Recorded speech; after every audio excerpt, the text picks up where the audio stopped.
我真係好想講愛情嘢好耐，講得唔係好開，唔係好放。我覺得有好多人可能都即係唔敢講，但係我敢咯。即係官賓啱啱一開頭講嗰種，我覺得你認唔認同先？Sorry，官賓。我有一段愛情呢，就係、其實我咁樣講晒啲次數出嚟，咁佢哋咪個個都知咯，係咪？你喺嗰段關係入邊，你會冇咗自我咯，即係會發夢都會諗住啊，同翻佢一齊。但係一醒咗就分咗手，然後喊醒咯。奇俊講過一段咁嘅説話，佢話：你仔細諗諗，你同邊個在一起嘅時候係最放開、最自然。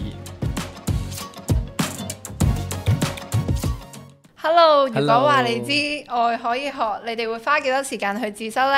我哋每一集咧都會邀請唔同嘅嘉賓同我哋一齊去談情感嘅。咁啊，最近呢，官賓事件呢，都實在都令到大家嘅眼球咧都被掠奪咗啊！即係令到我哋都好好奇，其實新一代嘅感情觀咧係點樣嘅咧？咁啊，作為80後嘅我啦，有時就會諗，我會唔會諗得太 old school 咧？亦都會諗喎，有時 Aubrey 啲00後咧，會唔會太開放咧？呢個問題我陣間答你。咁我哋今日咧就請咗 KOL Ernest 啦，嚟代表90後啦，同我哋傾下80後啦，同埋00後咧呢三代人嘅戀愛價值咧有咩唔同嘅？歡迎 Ernest。多謝你哋。多謝晒，多謝晒。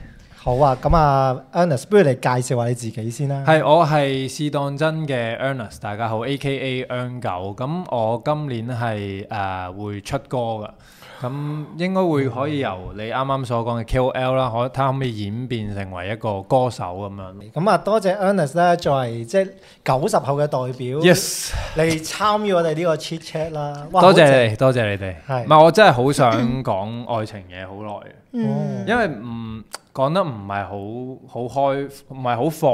我覺得有好多人可能都即係唔敢講，但係我敢咯。放心，我哋呢個平台咧好接納同埋好容許嘅。係咯，明愛啊嘛。冇錯，OK，包容。係啊，非常同我一樣咯，即係同我快俾人明愛咯。咁不如咁講下 Ernest， 如果用一套戲或者用一首歌或者用一啲嘢去形容，你覺得90後嘅愛情觀嗰種感情觀係點樣？如果用戲呢，我係身邊好多朋友都係會用，即係會覺得周星馳嘅月光寶盒同埋仙履奇緣係佢哋好深刻嘅電影咯。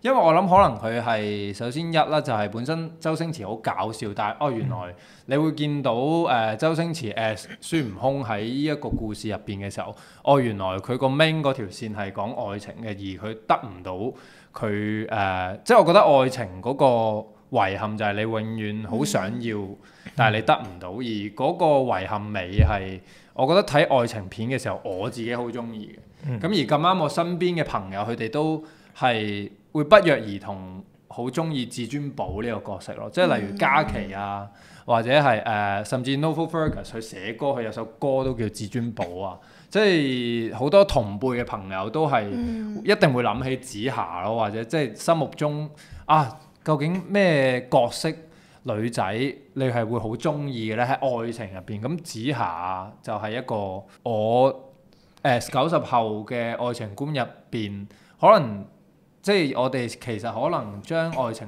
睇到好完美，我哋會有一個好理想嘅伴侶或者形象，但係我哋其實永遠都得唔到咧。呢個就係我哋嘅愛情觀咧，我唔知㗎，算唔算係咧？即係你覺得咧？即係80後係咪咧？其實我諗到兩個畫面嘅。嗱，第一個畫面啦，我就諗起 Titanic 啊。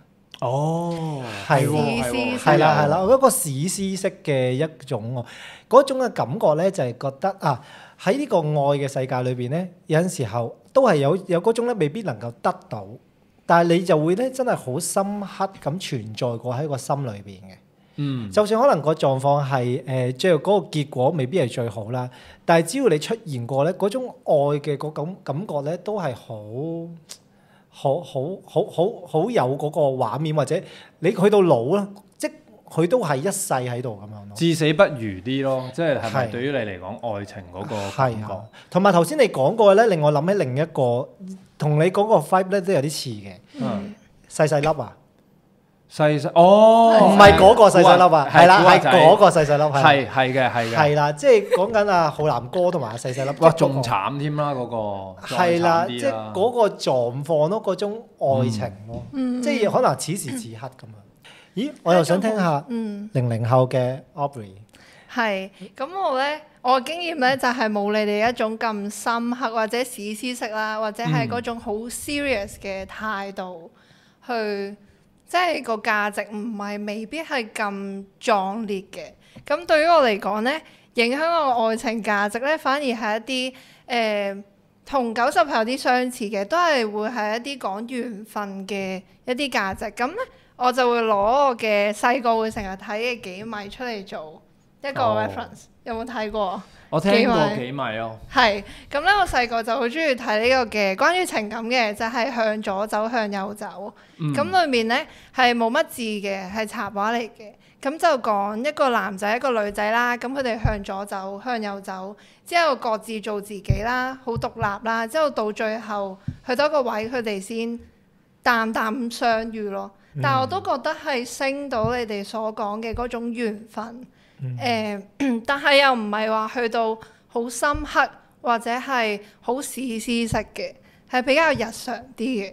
即係我覺得都幾浪漫咯。但係我以為00後係會即係有種即係官賓啱啱一開頭講嗰種嗰種 vibe 多啲嘅嘢咯。但係嗰個係咪已經再過一個 gen 呢？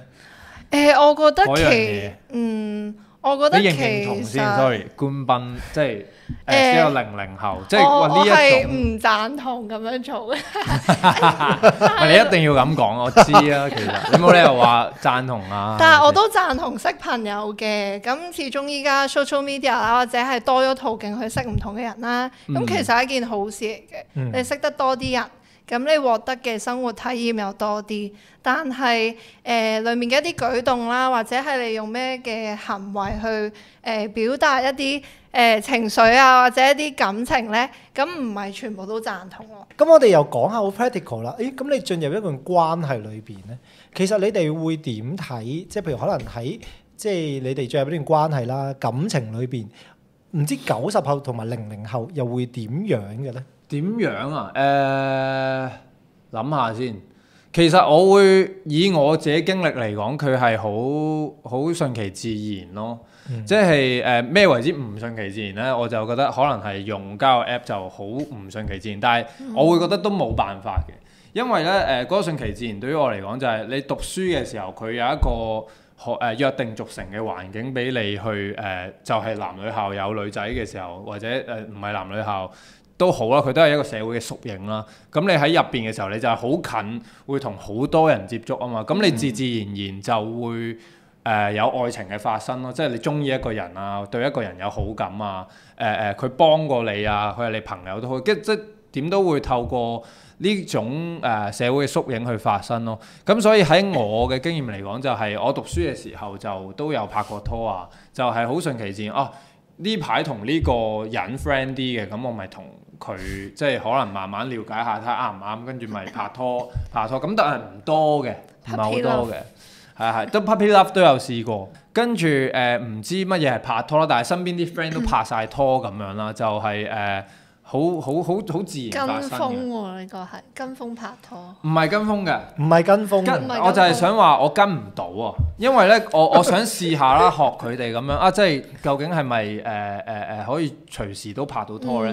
我發覺我有啲怕醜啊，原來喺嗰陣時，即係青春期嘅時候係唔係好夠膽咁容易同個女仔講我喜歡佢，或者去 show，即係要好可能你嗰陣時我係用 MSN 啦，咁就係要透過 MSN 嗰啲title 啊，我都 MSN 嘅，係咯，係即係咪有種要打個狀態出嚟噶嘛 ？MSN 嘅時候，即係其實而家 IG 都做緊嗰樣嘢，即係要暗暗地喺例如喺而家嘅話就係，比如就係用啲 IG story 啊，用你 profile 嚟打句嘢啊，我要用呢啲形式去話俾個女仔知我中意佢，但係我就未識得即係同一個女仔話喂拍拖啦，究竟係點樣？我試過嘅，即係當我表白完，即係好辛苦好怕醜咁樣講可唔可以做我女朋友啊咁樣講完之後，咁但係我發覺一開頭嘅我咧係同個女仔可能即係都 puppy love 啦，淨係拖下手咁樣啦，2個星期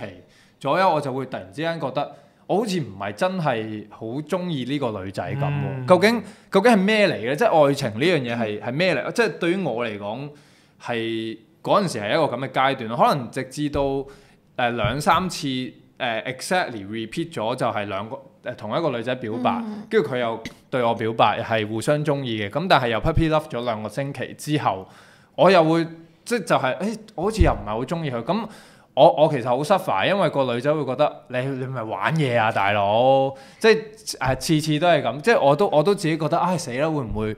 因為咧我咧經歷過一個好深刻嘅經歷，就係咁樣嘅 puppy love 啦，然後嗰2個星期入邊啦，咁我識咗一個校外嘅女仔啦，咁然後咧我同佢拍拖嘅時候咧，我因為我哋好中意唱歌嘅，咁樣而相識嘅，咁然後我哋一齊唱 K 啦，咁然後一齊唱 K 嘅時候咧，佢阿媽都好中意唱 K 喎，即係嗰陣時講緊初中，跟住就同埋佢一齊阿媽，係同埋佢阿媽一齊，佢係幫手埋單嘅，係嘅，即係一定係要要媽咪埋單啦，咁然後咁好新奇啦，對於我嚟講，咁但係唔知點解嗰2個禮拜之後咧，我覺得我總好似唔係好同呢個女仔好升啊，好 synchronize 到咁樣，跟住我就同佢講sorry，我哋唔好一齊啦，不如咁樣，咁都係拖下手就係 puppy love 咁，好 puppy love 啦，就係好，但係咧佢咧隔咗1-2個星期之後咧，佢有一日咧佢嗰陣時我母親節成家人親戚喺我屋企食緊飯。跟住我收到佢電話，咁佢打嚟啦，跟住然後佢同我講佢而家坐喺海邊，跟住然後佢想同我傾下我哋個關係，即係佢唔想咁樣完結。跟住我驚到爆啦，我就揾咗嗰陣時有啲住喺海邊嘅朋友啦，就去到 support 下先。係啊，就去喂，你可唔可以幫我睇下究竟有冇一個咁嘅人啊？跟住然後真係咧有一班 friend 就成日行海邊嘅嗰陣時。跟住佢就真係同我講，喂，有個白色衫嘅女仔喺嗰度，咁我就好驚，咁我就落去。咁我自此之後咧，我個愛情觀咧就變咗，哇！我真係要好 firm，係我唔可以再有呢一個我開始咗之後，然後就好快同人講sorry 啊，唔 work 啊，我要避免再有呢個情況出現，我先可以開始一段新嘅愛情咯。喺最初期初中嘅時候，咁變咗就隔可能2-3次喺中學發生過一啲咁嘅 puppy love 之後咧，我去到直頭係畢咗業，我先真係第一次拍拖咯。即係我係咁樣去進入我嘅愛情嗰個世界嘅咯，即係細個嘅時候。所以因為你有嗰啲嘅經歷啦，令到你好知道就係話其實感情係一樣好認真嘅嘢。係啊，而你可能冇呢個經歷嘅時候，你就未必會知道原來感情係需要用呢一種嘅有擔帶啦，或者有一種個狀況，你可能唔知原來咁會 hurt 到對方。係啊，即係我發覺哇！而家講翻我先醒起，原來影響咁深咯。我就係成日咧，即係我啲 friend 係可以即係好容易就同一個女仔開始人咁樣，係啊，或者係拖接拖咁樣嘛。跟住我就心諗點解我做唔到咧？即係我好熱血嘅時候，我都會想好想好似你哋咁啊，成日可以拍拖。咁但係又做唔到，而家反而原來喺呢度。今日傾下嘅時候，原來發現愛係透過呢個 review 呢個過程嘅學習咁。好緊要喎，唔係可能我會隔一段時間我過嚟要 OK，好 review 下，學習下。我哋又聽下00後先，即係啱啱90後咧，即係講得咁哇，好赤裸啊個感覺。係咁係嘅，你係因為透過嗰種試戀期，係之後就發現自己都唔係話好中意嗰種拉扯嘅感覺啦。但係咧，我覺得咧00後或者我普遍身邊啲人啦，咁係恰恰相反嘅。咁我哋咧係會覺得，或者係我身邊啲人啦，或者包括我自己咧，都會中意嗰種試戀期嘅感覺咯。嗰種可能係有好多 possibility 啦，一種未定落嚟嘅感覺，一種 undefined 嘅感覺咧，去曖昧耐啲，將個曖昧期拖長。係啦，因為我覺得咧咁樣係可以令到大家都了解咗了解多啲對方先。咁你同埋係自己曖昧人嗰個定係被曖昧嗰個啊？嗱，我覺得咧呢個咧係要睇兩個人嘅，係因為兩個人都喜歡呢個狀態咧，呢件事先可以發生到咯。係啦。我覺得咧，綜合咧你哋嗰個經歷咧，我又去到諗80後啦。我覺得呢個係一個 timeline 啊，即係咧，我有時候都諗咧，如果早多即係10幾年前咧，80後就係黃道啊嘛，即係嗰個年代咁樣啦。所以頭先講話啊，好要試戀嗰種感覺，亦都經歷咗一種經歷之後咧，你就會去到諗究竟戀愛對你嚟講嗰個意義係啲咩咧？我估喺80後嘅今日嚟講咧，其實就會好明確呢種嘅感覺。嗱，如果啦，即係我就事先聲明啦，咁我呢啲已婚人士啦，咁即係當然我已經唔係即係再喺感情路上邊即係嗰個嘅即係掙扎當中啦。咁但係咧，我恭喜晒！哇，多謝，好，遲啲你就好啦。咁你請飲。好掙扎㗎，掙扎真係好慘㗎。係啊，但係我都會喺度諗咯。即係當我未去到進入呢個階段嘅時候咧，我哋會諗咧，我哋呢個年代嘅人就會諗好多，正如頭先用 Titanic 做嗰個例子啦。其實你心裏邊或者可能你嘅成長裏邊咧，感情嘅世界咧有好多嘢發生過，但係嗰啲嘢咧，只不過都係話俾我聽，可能係我嘅人生一部分。我進入呢段感情咧，可能或許有啲嘢我唔講㗎，即係可能佢會係我心裏邊嘅一個嘅。即係我咯，咁但係我知道就會覺得去到嗰個感情嘅世界裏邊嘅時候，你會諗好多好實質嘅狀況，譬如可能生活啊，究竟 work 唔 work out 到啊，即係嗰個關係現實啲會去諗，因為畢竟啦，即係我哋嗰個即係青春好有限，啲骨膠原一定唔及即係呢邊啦咁樣，咁就會開始去到諗咯。我去到某個歲數。咁我就會去到諗啦，究竟我仲可唔可以呢種任性咧？會咁樣咯。咁其實你嗰個現實係其實你都係從一生一世嘅關係去諗啊嘛，算唔算係？算一定咯。算嘅。我會有一種好強烈嘅感覺，就係可能你即係所謂80後啦，即係你哋啦，就一定係會傳統啲對於愛情啊、感情啊，就有一種婚姻係好緊要嘅，即係對於愛情嚟講，因為佢象徵住一生一世，或者至死不渝啲。係。咁而佢都好 practical，因為你結咗婚，你就要去 work 一個家庭應該要 work 嘅收入又好，點樣都好，供樓又好，買車又好，即係 whatever 啦。咁都係好現實咯。咁但係我會覺得我以前咧。細個嘅時候我都係咁諗多啲嘅，即係一生一世一定要結婚啦，或者至少都覺得係，或者幾多歲要結婚啦咁樣，即係好個觀念好明確嘅。咁但係越嚟越大個之後咧，我又發覺未必使咯，即係可能去到我90後中間嘅時候咧，我已經覺得結婚可以，其實都想啦，都希望可以有種結婚成家立室，有個仔或者點樣嘅家庭。咁但係我又會開始覺得未必 must 咯，即係佢唔係一種好我一定要做到嘅嘢咯，喺愛情上，即係反而再好隨緣啲咯。即係我覺得如果要有就有咯。然後我又見到好多即係我呢一行嘅男仔啦，即係其實佢哋有時都可能去到即係40歲、50歲先有一個家庭都未遲嘅。咁所以對於我嚟講係有種咪再隨緣啲嘅感覺嘅。咁但係然後咧，我識一啲00後嘅人咧，即係嘅朋友啦，都有啦，即係公司都有啦，花草嗰啲啦。咁佢哋係即係都好少提一定要結婚添咯，反而。我覺得呢個係漸漸減弱嘅嗰種家庭觀念或者係家人俾你嘅壓力咯。因為咧，我覺得00後嘅教育環境啦，可能大人都係講話你多啲時間去 explore 自己先，你擺自己係第一度。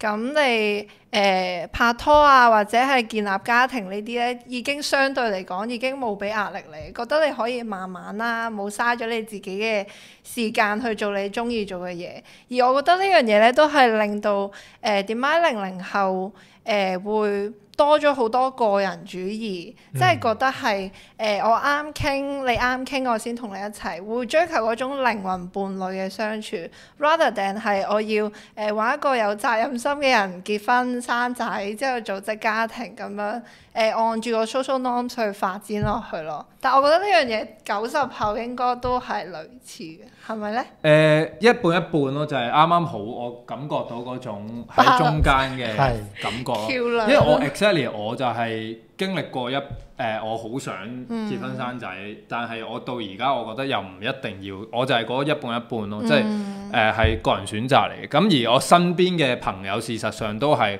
有一半都係話俾我知佢哋係要結婚生仔，但係有一半都係好明顯就係我唔需要呢樣嘢。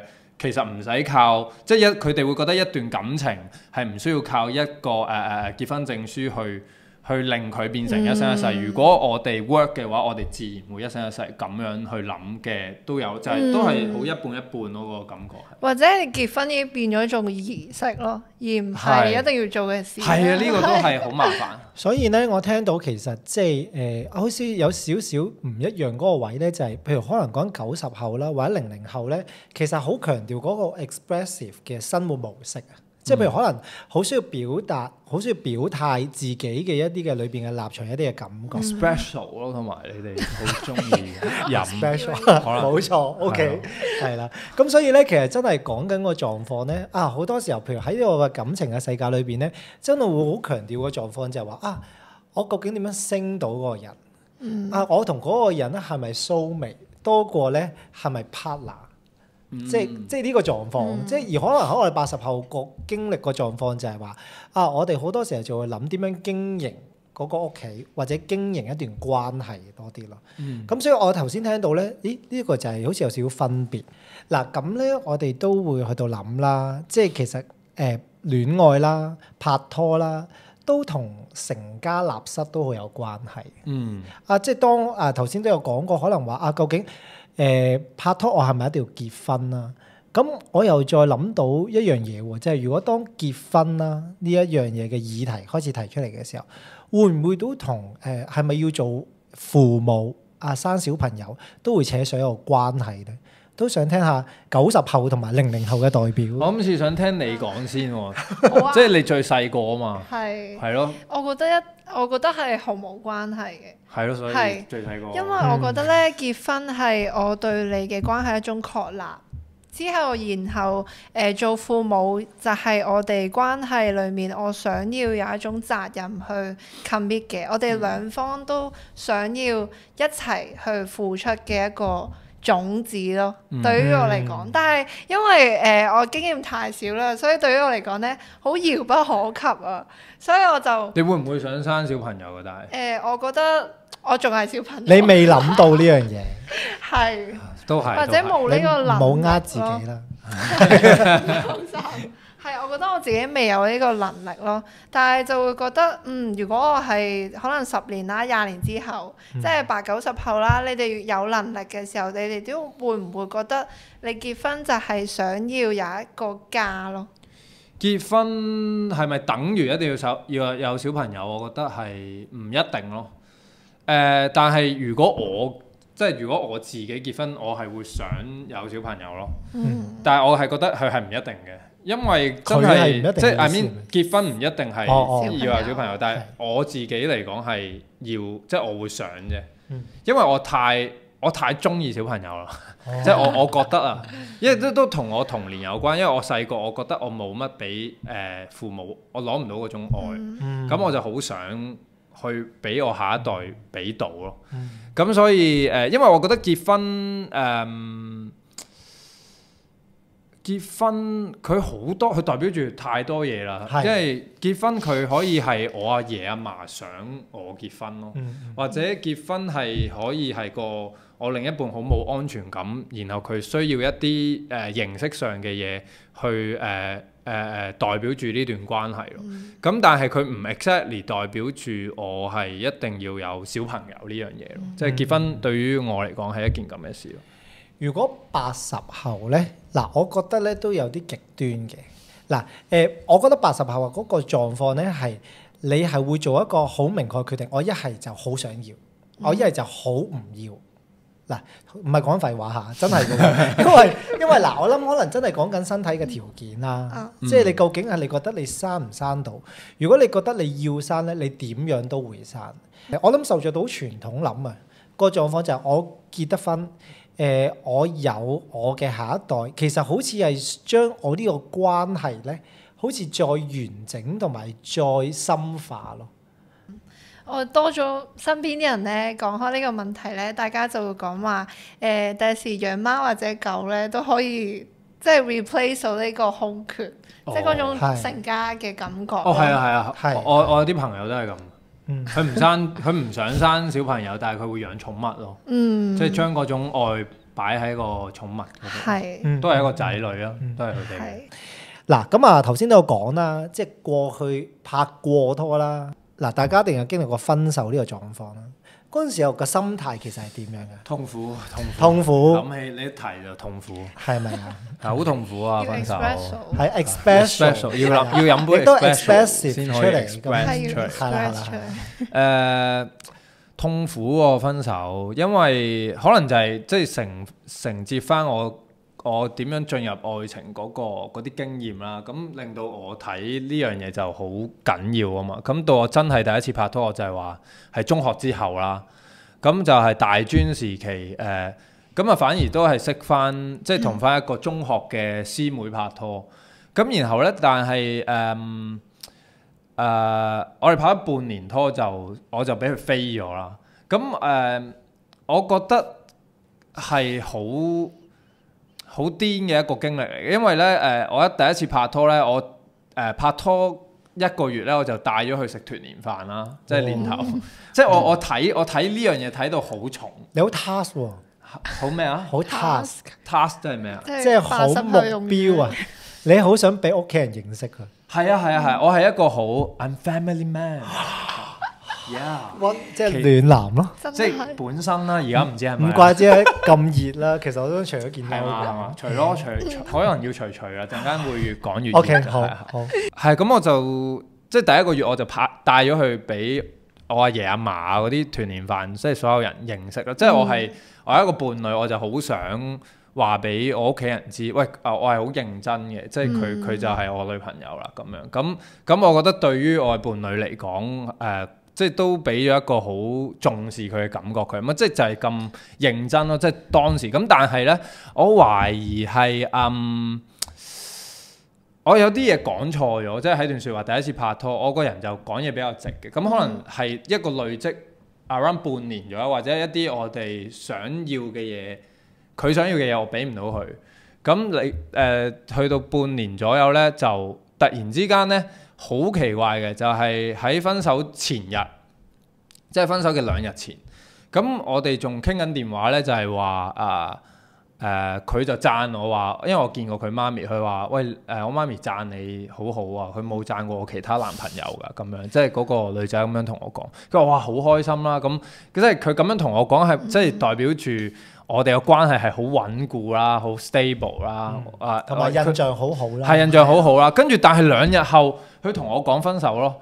跟住我係極度崩潰咯，即係我唔知佢係咪想佢應該冇心嘅，我估佢冇心嘅。即係嗱係啦，你可能心裏邊係咪鋪緊咧？我覺得唔係嘅，都好真心嘅，但係就好奇怪咯，嗰個就好決絕嘅。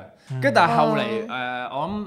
1-2個月後我知啦，即係佢識咗一個新嘅男仔，係啦，咁都我覺得對於呢位女士嚟講，呢位女生嚟講好正常，因為佢係拍拖，我第一次拍拖，反而佢係喺中學嘅時候已經拍過好多次拖嘅，情場高手，係可以咁講，我唔知啦，即係都仲10幾歲，都唔知可唔可以叫大家都唔知邊係高手，係啦，都唔知啦，但係就好痛咯，跟住佢係痛到想死咯，就係。即係嗰種情況就係我阿媽係咁好，即係我以前睇嗰啲咪有啲咩鐵窗邊緣嘅，咪有個你其實嗰個窗花嚟。唔係，我就真係望住個窗花嗰陣時喺度喊咯，會自己即係喊得好犀利，好即係會發夢都會諗住同翻佢一齊，但係一醒咗就分咗手，然後喊醒咯，即係一起身就喊嗰種咁痛嘅感覺，然後。嗰陣時咧，仲要屋企即係要同阿媽同細佬一間房，咁佢哋係會見證住我呢個狀態啦。佢就係咁同我細佬講話，好驚我走去做傻事咁樣嘅。好彩有唱法，好彩係啊。咁但係我唔會嘅，我同埋好彩係識喊。Yes，係啊。咁我又好 express 到出嚟啦，即係將呢個痛苦就唔使 expression 啦。係啊，就唔使啦。跟住，然後去到經歷完呢次之後，我就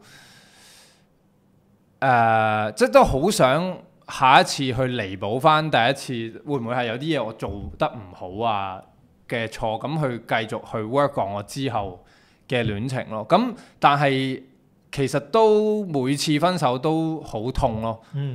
就算係我之後有啲經驗係我同個女仔講，我哋可能要分手啦咁樣，其實都好痛咯。原來因為嗰個痛係嚟自於你其實你同個朋友講絕交都痛嘅，即係對於我嚟講係。所以你其實係好認真對待嗰個感情，所以你會先衍生呢種嘅感情。係因為我覺得我對朋友都係咁，我小學2年班嘅時候，我有個好嘅朋友佢同我講話，因為我唔知做咗啲咩衰嘢，佢要同我絕交，我都喊咗幾日嘅。即係我就係 take 一段關係，我同一個人，如果我哋建立咗個關係，尤其是主要愛情係咁 close 嘅時候，可能我哋一齊咗半年，我都已經咁痛，就係因為好認真。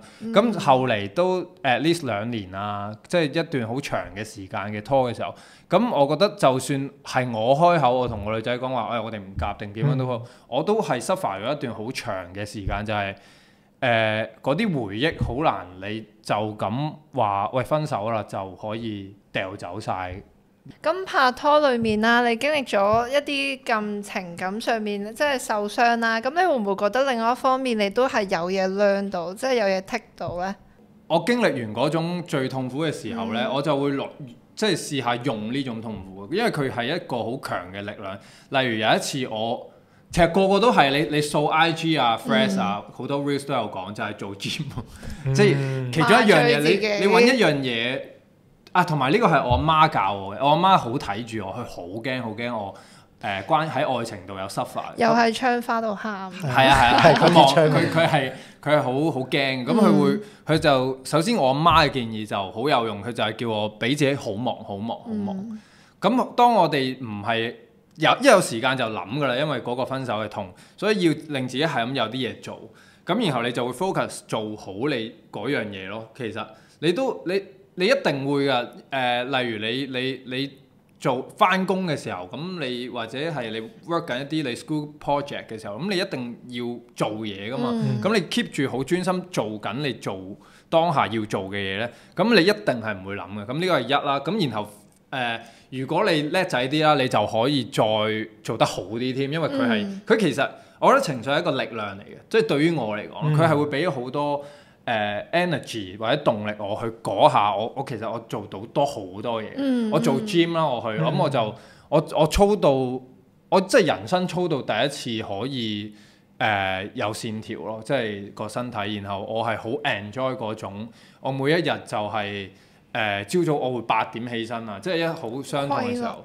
然後就我要做完個 gym 啊，跟住我睇到自己有 progress 啊，跟住將呢種傷痛變成一種我會再令自己變得更加好去work on 下一段啦。如果佢再嚟嘅時候，即係我好想會讓自己喺呢種痛度，呢種痛係代表住我有啲咩做得唔好啊，我個人會覺得自己有啲乜嘢好差啊咁樣。咁其實我調翻轉去諗嘅時候，我將呢啲嘢填補佢，我改善自己，不斷令自己進步，咁我咪會可以喺下一段感情嗰度去 work 得好啲咯。即係好似將嗰道力咧，其實可能每段感情都俾你一道力嘅，嗰道力可能幫緊你去行緊一啲嘢，可能去做緊一啲嘢。但係當佢咧可能 break 咗個關係之後咧，好似咧成為一道咧好似冇咗軌跡嘅力。然後咧頭先譬如 Ernest 你頭先所分享嘅就係將呢一道力可能推向你另外一啲嘅嘢度發揮。可能嗰個可能係一個好負面嘅本來可能係一個嬲，可能係一個傷心，但係其實佢有一道力而推你去做一啲咧好 develop 到你自己嘅係啊， ，build up 到你自己嘅，然後去做嗰樣嘢。咦，反而頭先就係正正你咁樣講，讓你好似媽媽所講個狀況就係話啊，讓自己好忙。其實你將嗰度力推咗去嗰度嘅時候，你讓你個人有提升。係啊，其實我某程度上我個 career 都係有少少咁樣 develop 出嚟嘅，哇少少啦，少少啦，係少少啦，係。係。 Aubrey 咧，00後咧， 00後啊，你首先你多唔多先？經驗上你唔多好經驗難講係好少，我覺得00後咧喺經驗上面係輸蝕嘅。但係對於我嚟講咧，就係分手再見亦是朋友嗰種咯。但係唔係唔 serious 嘅，純粹係我覺得有種更加中意攤出嚟講，或者係都想要maintain翻嗰段關係嘅心態喺度。即係可能我係好認真嘅，但係嗰種認真就係，既然我哋都唔一齊啦，已經唔再係情侶關係嘅時候咧，我哋究竟可唔可以轉化嗰種關係成為一個好朋友咧？咁樣我哋大家都好似開心啲，同埋大家都會好似係原本一個好 close 嘅 soulmate 啦，咁都仍然可以 keep 到呢份愛，只不過係唔同形式咁樣出嚟咯。好難咯，好理想啊！好理想係啊，好理想咯。我覺得即係好，我聽我好少聽到係可以咯，即係好少例子咯。我自己都唔係真係好得咯。即係我有一個我拍過5次拖啦，我有一次得一個係咪咧？Kind of 啦，得一個係叫做最可以做到翻你頭先所講嘅嗰種，因為本身係好 soulmate 啊，好 friend，大家好知道大家係點，然後都唔想即係都散之後都會好想祝福大家，你都會有你嘅幸福咁樣嘅女仔有一個嘅，但係之後都可能礙於一啲分手關我哋一啲經歷事啦，咁就會令到唔係咁容易咯，去做到翻咯。但係我覺得我個人嚟講，因為我都好想保持住同唔同人有一個友好嘅關係，咁所以我係覺得我可以，但係要時間，如果喺愛情上。不過呢樣嘢咧，即係可能喺80後嘅世界就會諗多一步咯。即係當你啦，其實好似保持翻呢個咁多嘅友好關係之後咧，到你進入一段真係當你係即係遇到真命天子啦，你覺得嗰個係你最啱嗰個人啦，咁你進入到嗰個關係裏邊咧。因為一進入啲親密嘅關係裏邊咧，就一定會有一啲可能有啲同過去有啲比較啊，或者可能就會去到諗咯，即係成日嗰啲咧，即係網上邊即係嗰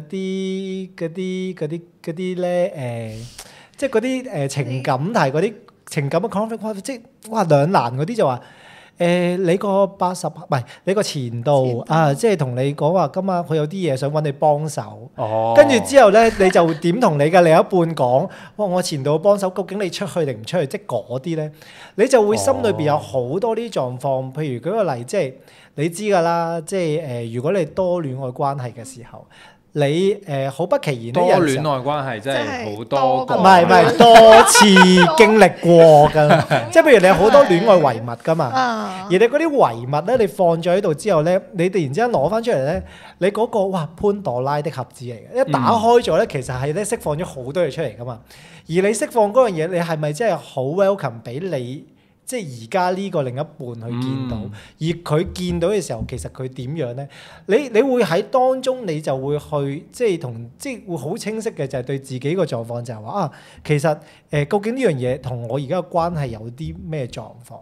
咁有陣時候嗱，好嘅回憶就話咯喎，咁但係如果有陣時候，譬如可能係即係曾經過去一啲唔好嘅回憶，或者一啲不良嘅經歷，導致咗你可能有一啲唔係咁好嘅反應。咁你又帶咗個另一半咧，其實你就會有時候諗，其實又可能會對你未來咧，其實未必行得咁好啊。即係所以其實就斷絕，即係又未必會斷絕嘅。即係分清楚嗰條界線，越清楚就越好。係啦，因為你係講緊可能對於你嘅另一半公平啊嘛，個 fair 或者係咪咧？即係都尊重你其同埋對實好諗，自己都係一個，我因為你驚俾佢 trigger，其實係啦係啦哦，係喎顧及佢係喎係喎感係喎受，其實哦，明啦即係明啦，明啦其實你係 care 佢感受咯。我諗除咗 care 佢嘅感受，都同時都 care 緊自己。係啊，因為其實我都明，因為我都試過就係間唔時有一啲好重要嘅書信咧係會喺嗰個潘朵拉的盒子嗰度摷翻出嚟嘅。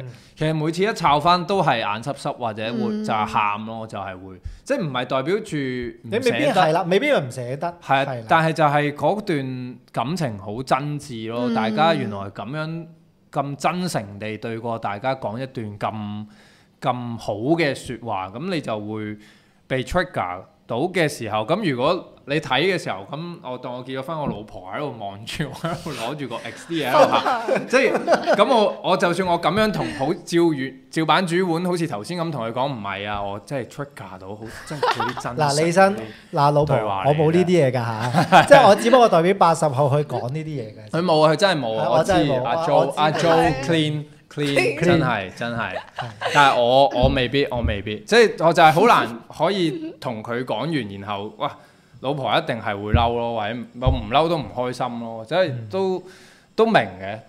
同埋其實自己有陣時候有一種走唔出嘅狀況，即係我覺得有陣時候呢個都係一個成長嘅議題咯。即係點樣去俾自己有得可以再有啲發展性嘅。即係我覺得有陣時候其實有啲經歷咧，當然幫我哋累積一啲嘅新嘅，即係好多嘅經驗，以至我之後可以面對同樣嘅問題，我有多啲嘅方法幫我解決。但係有陣時候有啲嘅經歷咧，的而且確停留咗喺度咧，我有陣時候容讓佢咧成為咗我多一把鎖咧，我飛得唔高，係啊。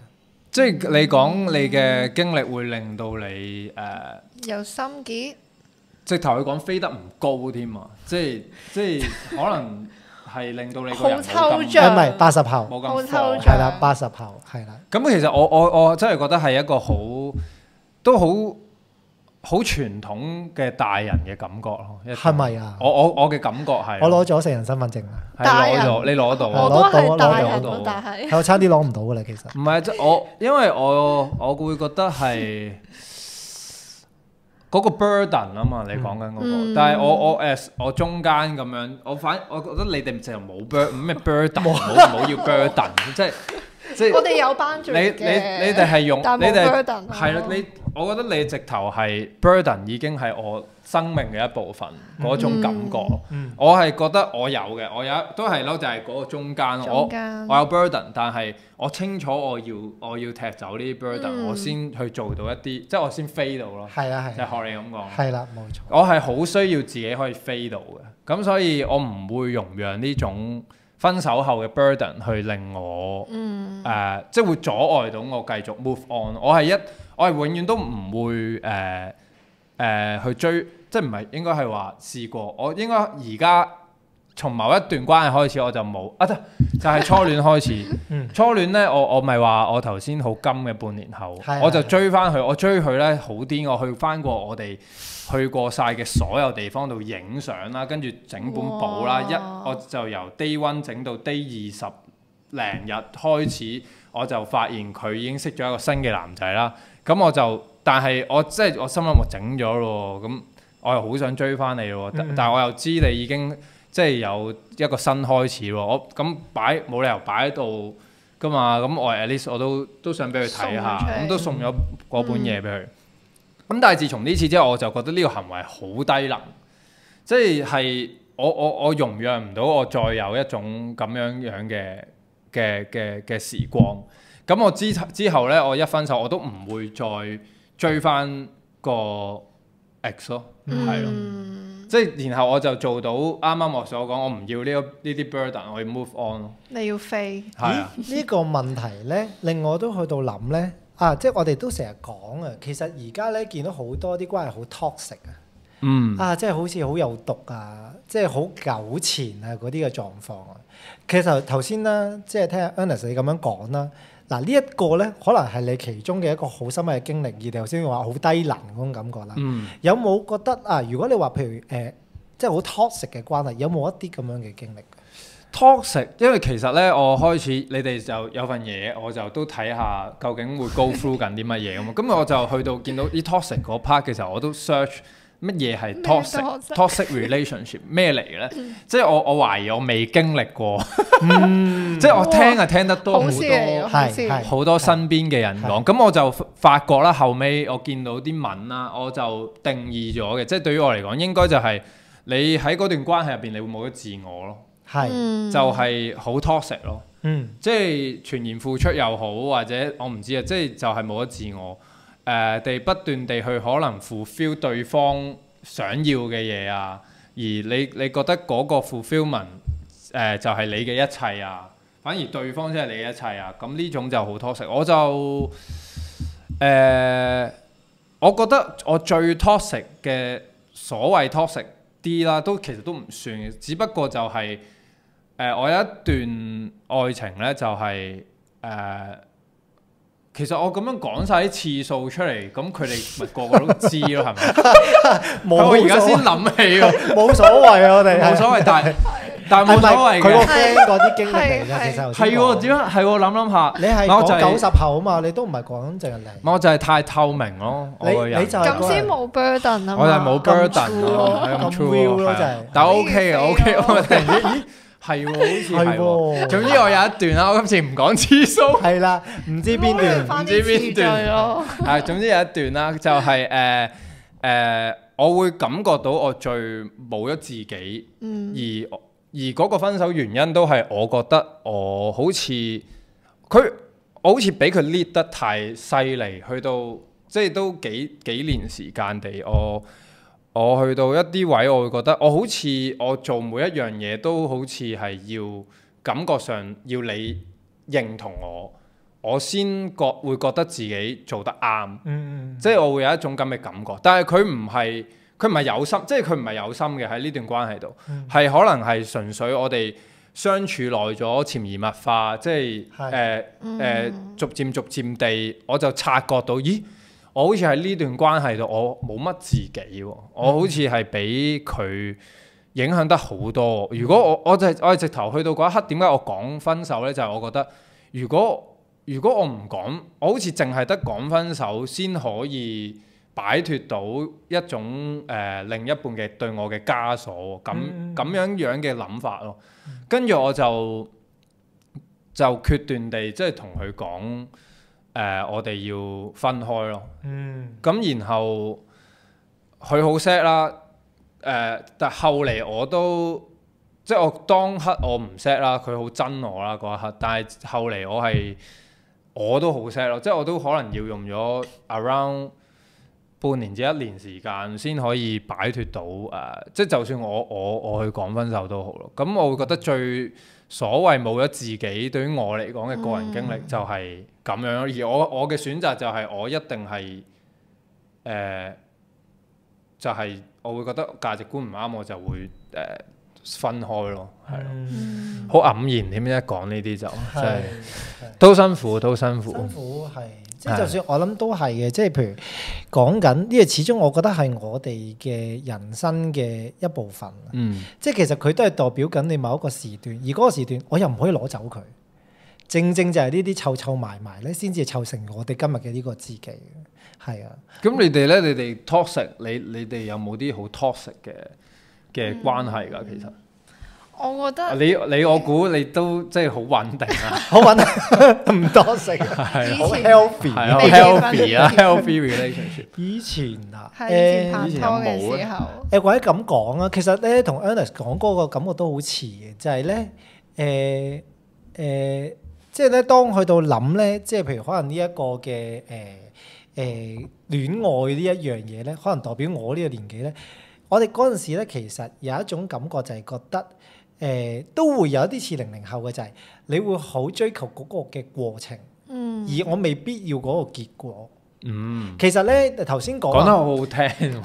真㗎，真係好好。嗱，譬如咧舉個例，頭先我即係用嗰個就講 Titanic 啦。我另外一個我會諗到個畫面咧，就係覺得係那些年啊。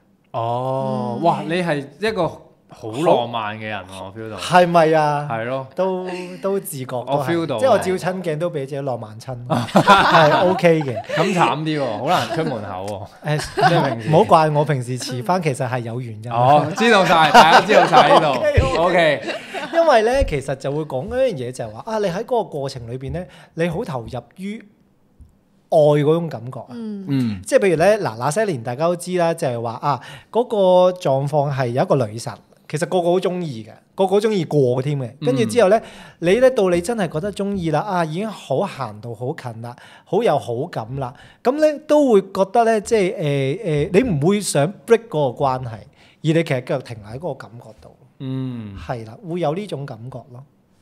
哦，咁如果呢種感覺係佢搞到你嘅話，即係其實係沉船嘅感覺嚟㗎嘛，算唔算啊？對，因為我 relate 到對於我嚟講就係沉船咯，而沉船對於我嚟講好 toxic 咯，係就佢因為佢腐蝕緊我添咯。即係如果我沉船嘅話，都會嘅，即係你會覺得個狀況咧，你會覺得自己比下佢。係啊，係啦就係唉我死。即係譬如舉個例，即係你會覺得個狀況，即係你可能同即係可能 chit chat 啦，咁有時候咧聽起話可能一啲嘅生活或者嗰啲經歷嘅狀況啦，跟住佢同一啲異性嘅時候，哇佢又形容到人哋好好啊成啊咁，哇我就覺得自己哇死啦，我好卑微啊，係啦，而我覺得個自己係咯。有喎，我沉船嘅時候係會類似咁樣喎，即係睇得自己，唉都溝唔到啦，但係又好中意喎，晚晚都明明個女仔都冇攞 permit 入嚟，跟住晚晚就係一合埋眼就，喂，同埋就成 pop 日 up 上去個 MSN 度，即係啊係去睇佢幾時 online，係或者掃喺 IG 咯，係咁睇咯，係啦，而家就。係啦好痛苦啊！你有冇呢種感覺你咧00後我冇沉過船嘅，但係咧我係覺得你幸福啊，你要感恩啊，知唔知啊？唔係我人哋經歷少人哋沉你係咪？你沉你係我經歷少啫。咁好 OK，但係頭先咧，我覺得你講話，你講起那些年啦，咁我就覺得咧，其實咧嗰種我中意人或者我一直追唔到嗰種追求咧，佢感覺其實都係 kind of enjoy，因為你諗翻起，其實你都會覺得係甜蜜噶嘛。咁其實會唔會係 fulfill 緊自己嘅 needs 咧？甜蜜，我覺得要睇下去到邊個階段咯。係啦 exactly。如果你覺得個狀況你已經係 let go 咗啦，佢咪甜蜜咯。但係如果你覺得嗰個仍然仲喺裏邊，你可能 toxic 緊嘅時候，你就覺得個狀況，你就會覺得你唔會諗咯。呢段又去到我其中一段愛情嘅故事，唔知第幾段係啦，係啊，唔知第幾段啦今次，係但係推進緊又 feel 到嗰你哋一講呢啲嘢就推，因為我追過一個女仔1年，網戀嚟嘅，即係我以前同佢喺即係舊同學嚟嘅，但係我哋見過可能一面咁樣，但係我冇 exactly 見過佢，可能見過我一面，咁但係我嗰陣時我喺日本，咁總之我就唔知點解我哋就有覆下大家 story 啊咁樣，跟住然後就開始我因為嗰陣時我可能幾年冇拍拖，我就好對愛情有一種我呢次我一定要中㗎啦，即係我一定要修成正果。係跟住但係唔知點解咧，可能因為呢一種諗法令到我太多 fantasy 對於個愛情。係。咁我 over 咗㗎，over 咗嗰個現實，我就去網戀，然後我覺得呢個係你好 task 啊！你好想達到個目標。係啊，跟住有期望。跟住咧我就冇得自己好辛苦嗰一年，即係我就係好想即係咁諗住佢咯。但係咧我就諗到就係你所講啦，就係究竟係甜蜜定係唔係甜蜜咧？嗰個就係一個其實你自己會諗，我就會覺得其實我中意一個人唔使一定要同佢一齊噶嘛，唔使佔有佢啦。咁其實你中意一個人或者你愛一個人係應該你想佢幸福噶嘛。咁所以我就諗而即係咁啱嗰陣時嗰個女仔佢就分手，跟住我就用呢個諗法嚟同佢傾偈，我就幫佢追翻佢個 ex， 但係我中意佢喎，跟住我就覺得太咁算唔算 toxic 咧？算，即係咪係咯？就係係啊！我諗，究竟我係諗到係見唔到自己，但我真係我自己咁樣諗啊！即係究竟我仲有自己定係我冇自己？我會後嚟，因為我最尾我有追到佢嘅，我仲翻咗香港。哇！你好勁喎！你既又想幫佢，但係嘅最後因為咧佢哋一齊唔到啦嘛，最後真係。我真係幫完佢之後，然後佢追唔到佢個 ex。咁我隔咗可能幾個月時間，我就真係追到佢。然後我後尾發現，我同佢一齊咗之後。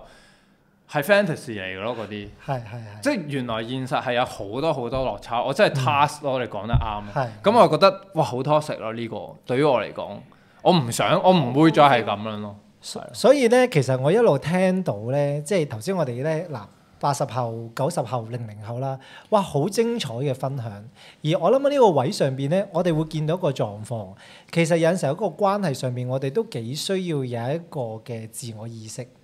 嗱，我哋可能真係會經歷過好多唔同嘅戀愛嘅關係，我哋要學習嘅一方面啦，即係點樣去到愛人啦，亦都要愛自己啦。即係我哋其實都係講緊呢樣嘢。即係雖然啦，我哋講緊嘅真係唔同嘅價值觀啦，其實彼此咧都有咧可取嘅地方，亦都好值得被尊重。我哋唔一定要一樣。不過喺呢個過程裏邊咧，我哋能夠做得到咧，即係take care 多啲嘅自己，而且咧同呢啲關係咧點樣去到咧正視同處理咧，都係一個好重要嘅議題。所以翻到去啦，我哋咧即係講愛可以學咧，其實都係嘅，透過唔同嘅經歷要學係啊，所以非常之好。咁今日咧，我哋真係非常之多謝咧 Ernest 上嚟接受我哋嘅訪問。多謝你哋。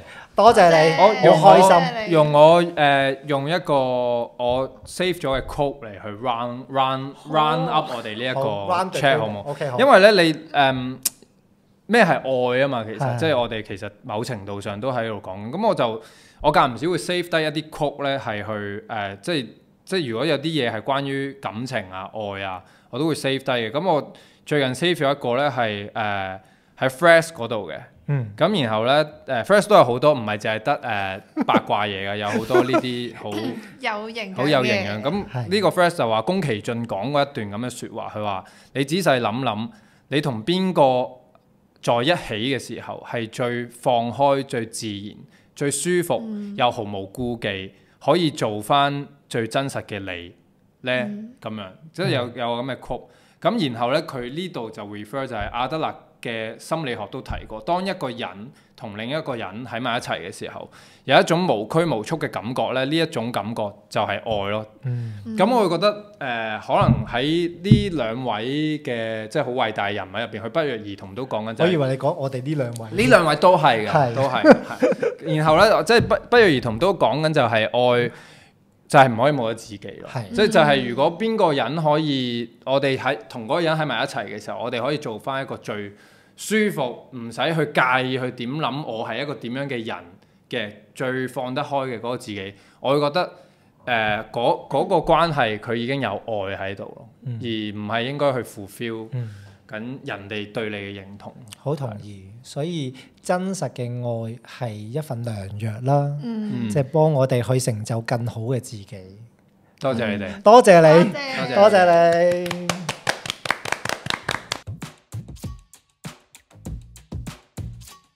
Hello， 大家好，我係香狗。如果大家想知道多啲關於情感大學嘅資訊呢，就記得留意佢哋嘅 Facebook、IG、YouTube 同埋網頁啦。